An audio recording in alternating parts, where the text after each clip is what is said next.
So I guess with every volunteer, there comes that point where they have to move on, and I think it's really important that we don't look at a volunteer moving on as a failure, because often it just means that they've got to the place where they want to be, or volunteering has fulfilled some kind of a purpose for them. So I'm generally quite happy when that happens. And when volunteers move on, it can happen in lots of different ways. It can be lots of different reasons behind that. Commonly what I find is a volunteer might ask if they can take a break because they're really busy. And then we agree a time limit for that break, and then I'll check in with them, and they maybe want a bit longer. And that might be a time for me to then start saying, well, should we have a chat about this? You know, things have changed for you, you've got more responsibilities at work, you've got a young family now, or whatever it might be, but we can gently explore if the volunteer wants to leave.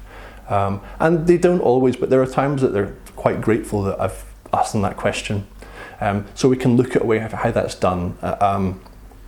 And what's important for us, particularly if a volunteer is working with young people, is to plan how they maybe exit the youth group. So they might want to think about when they're going to tell the young people that they're planning to move on. And sometimes the young people want to throw some kind of a leaving party for the volunteer.